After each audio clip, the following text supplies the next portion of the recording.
Something absolutely unbelievable just happened at Busch Gardens this past weekend, and I don't think I have faith in humanity anymore. Alright, we are going to jump straight into this unscripted rant because you guys are in for a doozy. Let me tell you what happened on Sunday, October 6th, 2025 at Busch Gardens Williamsburg. So a man by the name of Charles Parker, 18 years of age, apparently from Woodbridge, I don't know where that is, but don't ask me.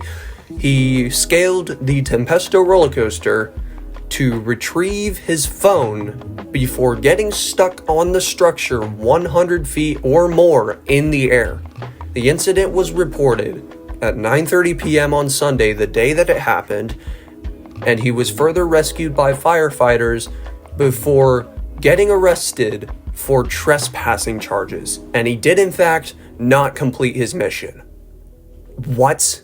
Under normal circumstances, and I think these are of the most abnormal circumstances, I would then ask the question, where do I even begin with this? But I'm just going to keep this blunt, straightforward, and concise. This guy's stupid. First of all, everybody and their grandmother probably knows that it's a little dangerous to take your phone on a ride, or any other loose articles for that matter, unless you have zipper pockets or cargo pockets. Those are my best friends at theme parks, by the way. And then you got the jokers, the pretty stupid people that will take an unsecured camera, such as a phone, onto a roller coaster, not only endangering themselves, their phone, but also the people around them on the ride that could be hit by this loose article if it flies off, and that's a pretty small if, it will likely happen. But I think we've reached the point in society where common sense is so uncommon that this is a new level of stupidity. Like, this is uncharted territory in the amusement industry, and I think I'm shocked. I'm speechless. How has this happened? You and me are both asking right now simultaneously. Well, he's not dead, so surely the ride wasn't actively cycling at the time that this happened. But news sources have been kind of inconsistent with, like, saying, oh, we got stuck on a maintenance catwalk, when there's only one catwalk at the very top of the ride, 150 feet up in the air. And you got all the local news sources saying he was only about 100 feet up in the air. So was he stuck on a cross tie? Was he stuck on a support? Was he stuck at the very top of the ride on the catwalk? Who knows? All I know is that this is just straight unbelievable stuff. Not only is it defying the loose article policy and risking someone's life by the means that I just explained, but you're proceeding to risk your own life to hop a ride-restricted area fence and climb a coaster, no less, just for a small block attack that's about 3 inches. Come on, man. Really? And a quick look at the Virginia Law website suggests that this is a Class 1 misdemeanor, so he could be facing up to 1 year in jail, a fine of $2,500, and a permanent ban from the property. So I hope that your idiotic actions have done you well, Charles. So with that ramble out of the way, let's get to a bit more of a happy subject, and that is regarding Verbolten and its possible renovation. Since really the summer of 2025, this has been a developing situation, but it really got interesting on September 8th, but we'll get to that in a second. In the summer, the park posted surveys gauging interest for thematic overhauls of rides such as Pantheon and Apollo's Chariot, as that has been quite the issue, especially on the SeaWorld editions, Tempesto included.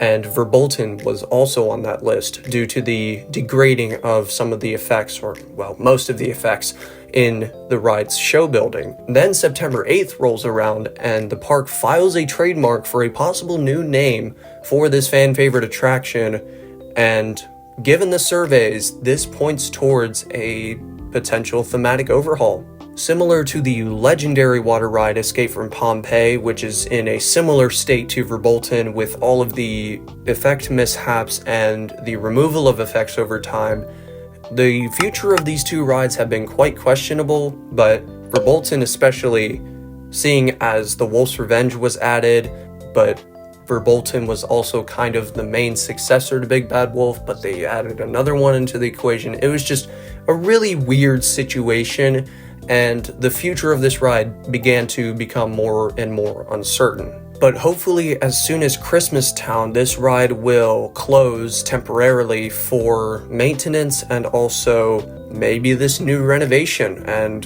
the name, it sucks. It's Verbolten Forbidden Turn, which basically just says forbidden turn, because verboten is German for forbidden. It's just, they need to fire the marketing team already, because I'm sure this is the same people that came up with the Wolf's Revenge name and the Loch Ness Monster tagline. But assuming this is in fact a renovation, what could we see return or be created in place of the current Verbolten that we know and love? Well, I have a few things written down. We could see returning effects, so obviously all of the classic show building things that I'm not going to spoil for any of you that haven't ridden the ride. We could see onboard audio, just like with Big Bad Wolf, The Wolf's Revenge. See, it just sounds ridiculous when I say it. The return of Gunther and Goethe, the two medieval German characters that were initially a part of this ride when it first opened in 2012. And obviously, there could be some retracking involved in there, because we know SeaWorld, they've been liking that route, especially with the Loch Ness renovation that was very successful. But they recently repainted the trains and the track, so unfortunately I don't really see the shaky experience towards the finale being nullified anytime soon.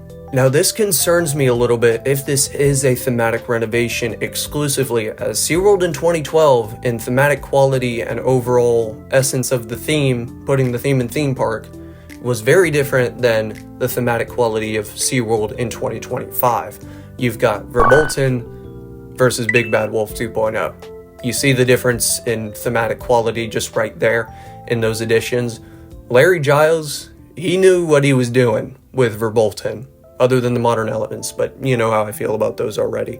But the point is, if they don't just keep it simple and tamper with the storyline too much and not just like fix the effects that are already broken and try to add more on top of it, it could tamper the reputation of this attraction, and I really don't want that to happen, as this is a fan favorite, and it is very important that they get this right and don't ruin it for people, and it's just for the ride in general as well. But also, it's not just the ride, it's the trajectory of the park. Could we see more revamps happen in the future, like with Apollo's and Alpengeist? Those are getting a bit old now, so we might need to see some retracking, especially towards Alpengeist, because I love that ride. But besides the point, could we see more renovations like Nessie V2? Could we see more returning attractions such as Big Bad Wolf? Could we see the Drachenfire RMC? I don't want that to happen, but that's besides the point. That's a topic for another video.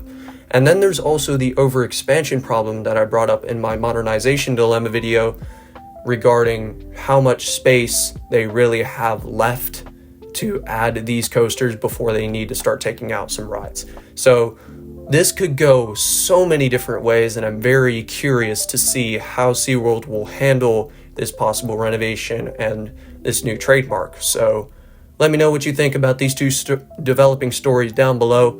Wow, that was a lot. So hope you all enjoyed this video. Signing off for now, this has been Storm, and I'll see you coaster lovers next time. Thanks for watching.